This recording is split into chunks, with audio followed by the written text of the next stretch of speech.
E tem também, então, essa intenção do Trump, que ele disse de anexar, eu achei assim, mais assustador no início, assim, anexar o Canadá aos Estados Unidos, considerando o Canadá o 51º estado norte-americano.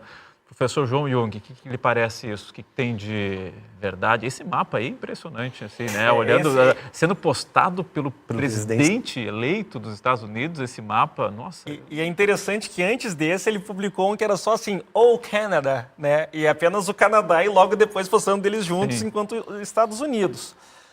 Realmente, eu acho que é o mais estranho desses todos, né? O Canadá é um grande parceiro dos Estados Unidos, um parceiro histórico, né? Tem uma questão ali, se a gente pega em termos de correntes comerciais, como o Fabrício apontou antes, a gente pega início dos anos 2000, a América como um todo era os Estados Unidos, hoje em dia a grande maioria está com a China como o primeiro parceiro. O Canadá ainda é os Estados Unidos, e de longe, mesma coisa do México, então é importante a gente ver, existe em economia aquilo que a gente chama de centro gravitacional econômico, né? Então, esse centro gravitacional continua forte e o desejo do Trump é fortalecer ainda mais. Mas o segundo lugar, tanto do Canadá quanto do México, é a China. E é interessante isso, porque a gente poderia voltar em questões históricas, né? Como se dá a conformação das fronteiras canadenses. A gente tem isso estabelecido desde 1846, com o Tratado do Oregon. Né? Então, um tratado, inclusive, feito nos Estados Unidos. 1846, as fronteiras dos Estados Unidos e Canadá, que tem relações relativamente pacíficas, quer dizer, bem pacíficas, com os dois momentos ali, que teve uma questãozinha aqui e outra. Mas não existe assim, uma animosidade, uma rivalidade? Não houve guerras para estabelecimento das fronteiras. Novamente, houve conflitos, mas questão com a população nativa, a população originária, que não representava necessariamente, né, o que era a ideia de país, que tem uma influência forte do Reino Unido, ali no caso de ambos, na verdade, né, da França também. Então, na verdade, se a gente pega o território Estados Unidos e Canadá do ponto de vista do jogo político, isso vem de França e Reino Unido resolvendo alguns conflitos europeus, ou seja, coisas alheias. E de lá até agora, então de 1846 até hoje, relações amigáveis, relações próximas, e um país é essencial para o outro, principalmente os Estados Unidos para o Canadá. E isso vem dentro do discurso de Donald Trump falando, está muito caro, e novamente o aspecto da segurança, né? Está muito caro defender o Canadá. Seria muito mais barato se fôssemos todos um. Então, esse aspecto, novamente, se aproveita de uma fraqueza interna do governo Trudeau, uma fraqueza interna do Partido Liberal, que é o partido de Trudeau, e uma ascensão do Partido Conservador. Isso. E as intenções de voto no Canadá, que terão eleições nesse ano, em outubro deste ano, se eu não estou enganado, mostram que o Partido Conservador ascenderá ao poder. E, novamente, isso a gente tem um diálogo interpartidário, digamos assim, desse ponto de vista transnacional, de partidos transnacionais.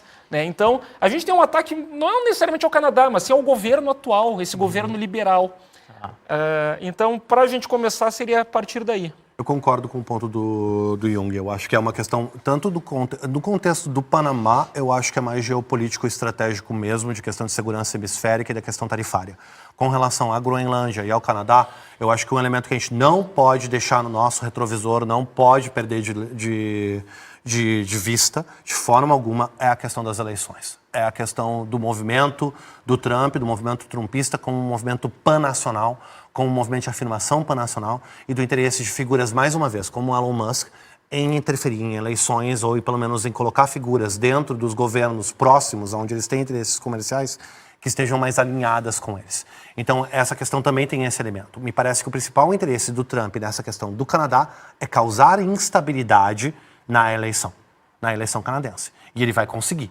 Ele vai conseguir colocar isso na pauta da eleição canadense. Se a intenção dele, de fato, é anexar o Canadá como um Estado, de novo, a parte operacional de anexar um país do tamanho do Canadá, que, em termos territoriais, é maior que os Estados Unidos. Segundo maior país do mundo. Segundo maior país do mundo, depois da Rússia, né? Tu tem um país das dimensões do Canadá, com a complexidade territorial, complexidade ambiental, complexidades específicas do Canadá. Eu não acredito que isso é real. Aí sim, aí eu acho que o interesse do Trump me parece muito mais pontual com relação a causar instabilidade na eleição Ali, eu canadense. estou olhando o mapa aqui, toda aquela área em verde ali, né? É o Canadá. Canadá, a área abaixo ali dos Estados Unidos, é um país muito grande mesmo. E se a gente uma das questões importantes para a gente observar com relação ao Canadá é que o Canadá é um país, como o Jung acabou de colocar, ele é um país de diferentes, digamos assim, compreensões identitárias. Então tem a questão quebecoise. Imagina essa questão. Por quê? Porque dentro da Constituição ali quebecoise há uma disposição para a abertura de um referendo. Exato. Então imagina o tamanho da confusão se todo o território quebecoise resolve abrir um referendo para sair do Canadá no momento que o Canadá começa a se aproximar dos Estados Unidos. E isso causa toda uma operação geopolítica, que é uma operação geopolítica de difícil resolução prática. Então, de todos os cenários que nós estamos avaliando hoje, se eu tivesse que te colocar, tem algum cenário aqui que tem uma função muito mais retórica do que qualquer outra coisa, ele é um sinal retórico, eu diria que é o sinal canadense. E o mais real, qual seria? Groenlândia. Groenlândia. Para mim. E na sua opinião, professor Jung, qual o mais retórico e o mais realista disso tudo? Novamente, como a gente vinha conversando, o Canadá coloco como impossível qualquer anexação do Canadá, porque seria desrespeitar séculos de história e, enfim, um povo muito bem estabelecido, um país muito bem estabelecido em muitos sentidos. Então, o Canadá, novamente, eu acho que é uma coisa impossível. E no caso do Canadá, o Trump não chegou a citar o uso de força militar, não. Né? E novamente, é isso que é estranho disso tudo, porque o Canadá e os Estados Unidos eles fazem parte dos mesmos acordos, de quase tudo que existe de acordo multilateral envolvem os dois. Né? E, novamente, entendendo a ligação entre Canadá, Groenlândia, a questão da atenção ao Atlântico Norte e a atenção ao Ártico, que, novamente, a gente fala mais de Antártida, normalmente o Ártico está um pouco fora ainda do radar das relações internacionais, mas cada vez mais estará o Ártico. Tá, concordo então que o mais retórico aí é o Canadá, e o mais realista qual seria? O Panamá ou entre a Groenlândia? É que eu acho que o Panamá ele entra com uma questão histórica também, entre uma questão do controle dos Estados Unidos em relação ao continente americano como um todo, de norte a sul, que vai resgatar lá o Theodore Roosevelt, etc. Eu diria que o Panamá, exatamente porque o Panamá ele tem essa questão que não é apenas simbólica, mas material de possibilitar a influência chinesa no continente americano.